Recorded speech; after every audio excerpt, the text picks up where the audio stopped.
Hello, Steve White, Steve Arts 89. Well, I just watched season 3, episode 3 of Superman Lois in cold blood. Now, I don't know, I'm having trouble with this season because it's what I'm calling the cancer season. Lois has cancer.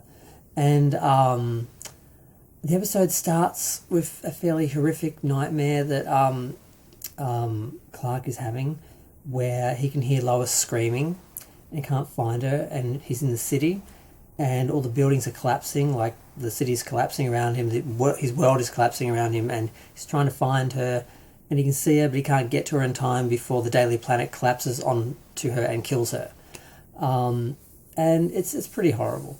And he has the nightmare twice in the episode. Has it later on in the episode, and it's basically the same thing. Can't get to her in time. Lois basically is, I wouldn't say in denial, but she's not dealing with her illness. She just doesn't want to deal with it. She doesn't want to be sick. She doesn't want to be treated differently. And she's focusing on her work. She's getting really close to tracking down Bruno Mannheim. That's her white whale. She's been trying to connect intergang people and crap for years. And she gets a lead. She runs off to work on that. Totally forgets about her cancer treatment. And everyone else is just like, what? Like, you missed your cancer treatment? Like, what? So she reschedules it, acts like it's not a problem. Oh, I just forgot. Like you forget that. Does the exact same thing the next day, although this time she did get trapped in a freezer with her editor. I can never remember her name. I keep on wanting to call her there's another character in a superhero show, whatever. But yeah, so they're stuck in a freezer full of blood, and they can't call Superman because it's insulated or something. So her editor is, of course, just dumbfounded and angry at her for not going to her treatment and not dealing with her issues, not dealing with her illness, and how difficult it is for everyone else to have her not dealing with it and not taking it seriously, or as seriously as she should be. Her dad, of course, is not happy. Oh, that's right, I forgot. The second, I think the worst scene was the nightmare. It was horrific. Hearing her screaming and just knowing that he couldn't get to her, and that knowing that's how it was going to go. The feelings of helplessness that he must be having.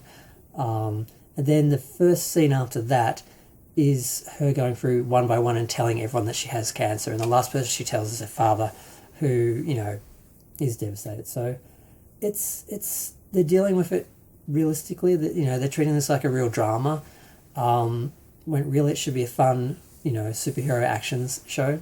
So I'm not enjoying this season for that reason. And I'm probably not going to enjoy this season for that reason. I both my parents died of cancer the same year. I had a friend die between them, and I had my sister die 7-8 months after that. I know cancer touches a lot of people, but I don't want it in my escapism. I don't want to deal with cancer. I'm not enjoying this season. I'm not going to enjoy this season. I'm probably not going to rewatch it. I'll buy it, but I can't imagine myself, let's sit down and watch the cancer season of Lois and Clark. Superman and Lois. I don't want to deal with it. Neither is Lois. So she gets, of course, read the riot act by everyone, and she eventually just realizes that this is about her not wanting to deal with it, not wanting to deal with the treatment, and the reality that it's going to affect her. She's, everyone's trying to help her. The kids are making her breakfast. Her daughter from the other, universe, gives her a watch that she made herself, and they drive her to her treatment at the end of the episode because, Clark tried that the second day. He drove her there. He left to fix some mudslide in Nepal, and she ran off because her editor had some sort of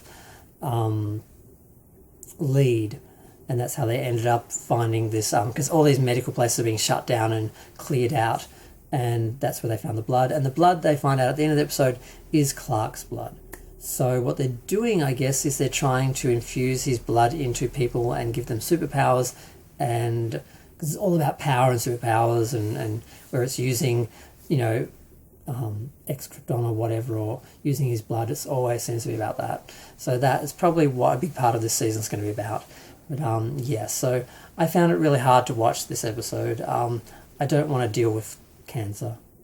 I've done it. I don't want to do it again. Not in my entertainment, not in my escapism. But I'm still going to watch the show because I love the characters and I want to, see what happens. So, but yeah, it wasn't any fun. It's exhausting, and I was crying for half the episode, and I just don't want to see his characters go through this. Yeah. I'm going to go. Feel free to share, like, comment, subscribe. Let me know what you think. Brilliantly acted, brilliantly written. I just don't want to deal with cancer.